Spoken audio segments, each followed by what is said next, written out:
प्रत्येकाला दिवसाचे 24 तास मिळतात, मग त्यातले काहीच यशस्वी काही अपयश असं का होतं? सगळ्यांना 24 तास आहेत ना? नाही नाही, ते यशस्वी नाही, त्यांना 48 होते. मला वेळ जरा जास्त मिळाला. अरे नाही ना, असं सगळ्यांना 24 तास आहेत, मला पण तुम्हाला पण. मग त्यातले काही यशस्वी का? जे वेळेचा योग्य वापर करतात, जे वेळ वाया घालवत नाही, ते यशस्वी होतातच. पण ज्यांना वेळेचीच किंमत कळत नाही, त्यांना वेळही किंमत देत नाही, ही सगळ्यात मोठी वस्तुस्थिती आहे. योग्य वेळ कळली पाहिजे, कळली पाहिजे योग्य वेळ. ज्याला कळली, ज्याला वेळ पकडता आली, त्याला संधीचं सोनं करता आलं. काय काय लोक वाटच बघत बसतात, फक्त वाटच बघतोय संधीची, एकदा येऊ द्याच मग बघतो. ती गेली 4 वाटेनी, तू काय वाट बघतो? कुणी हाताशी आणून देत नाही, कुणी दारात आणून ठेवत नाही, कुणी पदरात येऊन टाकत नाही. तुम्हालाच उभारावं लागेल, तुम्हालाच झगडावं लागेल, तुम्हालाच मिळवावं लागेल. हे सगळ्यात महत्वाचं आहे. आणि एक गोष्ट सांगतो, आयुष्यातला काही काळ फक्त मेहनत करायची, जास्त नाही. एकदा एका टप्प्यावर पोहोचला की मग संपलं का? मेहनत फक्त मोठं होण्यापुरती करावी लागते. एकदा तुम्ही मोठे झाला की तुमचं मोठेपणच मग सगळी मेहनत करते, तुम्हाला काहीच करावं लागत नाही. त्यामुळे एक गोष्ट लक्षात ठेवा, एवढा काळ फक्त चिवटपणे सातत्यानं जेवढं शक्य आहे तेवढं करत राहा. काही काही लोकांना वाटतं एवढं पळायचं असतो, मरत नाहीस. कामानं माणूस कधीच मरत नाही, माणूस ताणानं मरतो, हे लक्षात घ्या. आणि ताण कधी येतो? काम वाढलं की काम कधी वाढतं, काम साचलं की काम कधी साचतं, आळस केला की आळस नाही, आजचं आजच. मग काम साचत नाही, साचलं नाही की वाढत नाही, वाढलं नाही की ताण येत नाही, आणि ताण आला नाही की त्रास होत नाही. हे सगळ्यात महत्वाचं आहे. पाहिजे नियम पाहिजेत. आणि इथं तर मला वाटतं काटेकोरपणे ते सगळं असतं. घरात उठून दाखवावं, इथं उठतात तसे.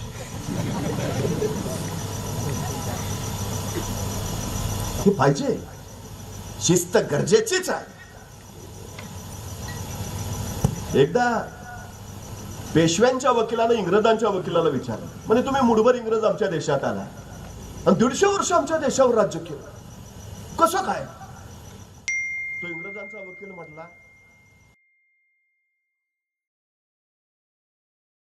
तुमचा सैनिक, म्हणजे तुम्ही.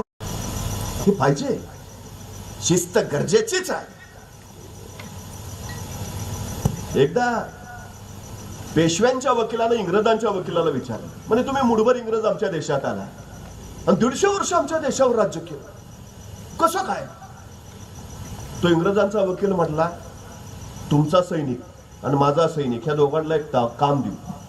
म्हणजे या दोघांनाही समुद्रात जरा गुडघ्यापर्यंत पाण्यात उभा राहायला सांगा.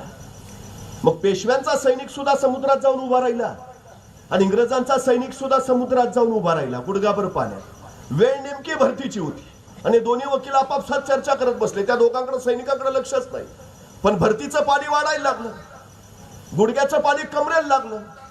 पेशव्यांचा सैनिक सारखा मागा वळून बघायला लागला, बोलावत्यात का, येऊ का? इंग्रजांचा सैनिक मात्र आहे तसा ठाम. बघता बघता पाणी कमरेपर्यंतच्या वर आलं, छातीपर्यंत लागलं. आता पेशव्यांच्या सैनिकाची हालचाल चालू झाली, पण काय आदेशच येईना. इंग्रजांचा सैनिक मात्र आहे तसा ठाम. आता पाणी आणखी वर चढायला लागलं.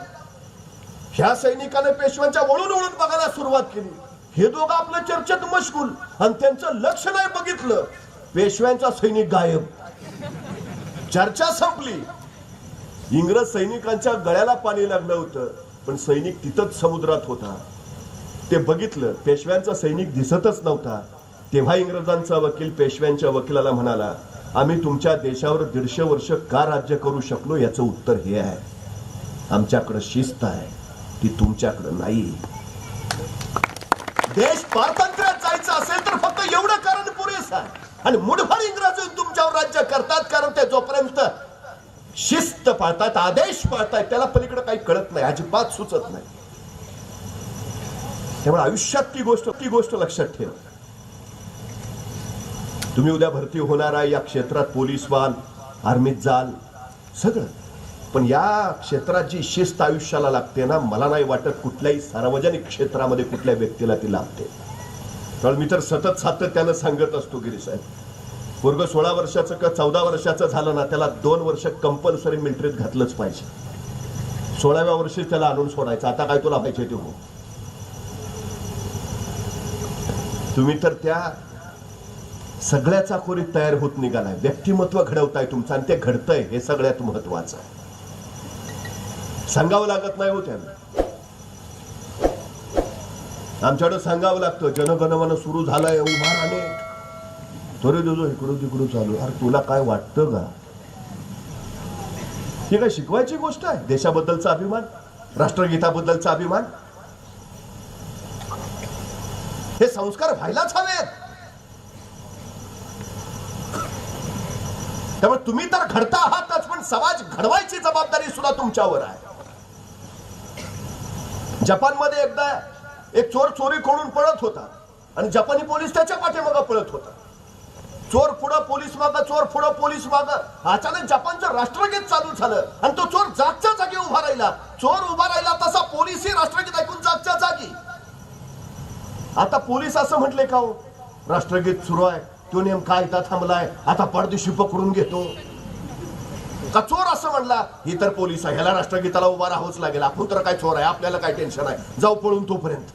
नाही, राष्ट्रगीत संपेपर्यंत चोरही जागेवर उभा होता आणि संपेपर्यंत पोलीसही जागेवर उभा होता. राष्ट्रगीत संपलं, चोर पुढं, पोलीस मागे.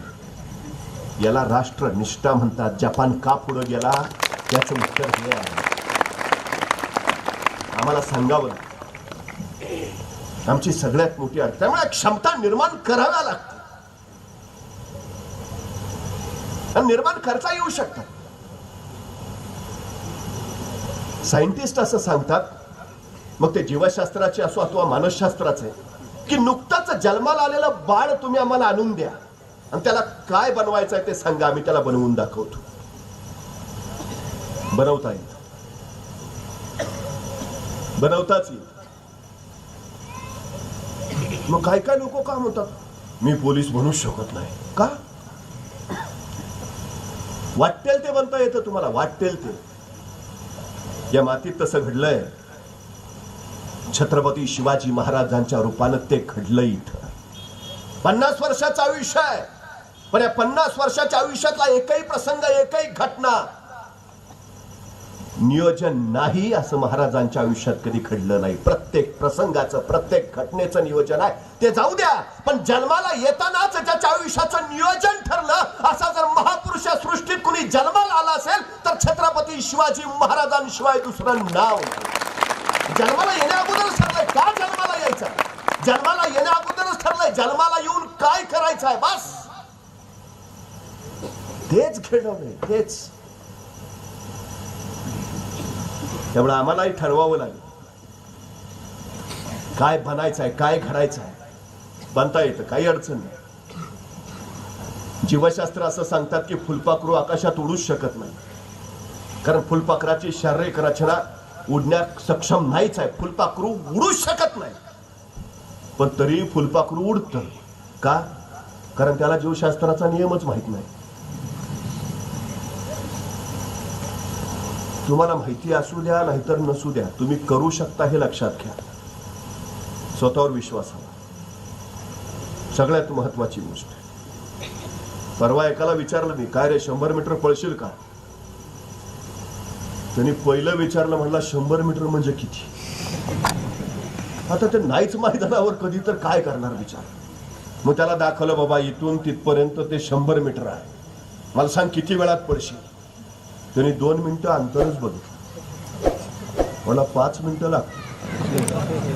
अरे 100 मीटर पळायचं आहे फक्त, हो ना, 5 मिनिटं लागतील. अरे बाबा इथून तिथं तर जायचं आहे, तेच सांगतोय ना, 5 मिनिटं लागतील. अरे ऑलिम्पिकचं हुसेन बोल्टचं रेकॉर्ड फक्त 9 सेकंदाचं आहे. 9 सेकंदात हुसेन बोल्ट 100 मीटर पळतो, तुला 100 मीटरच पळायचं आहे, 5 मिनिटं काय सांगतो? माझं मला माहिती आहे ना.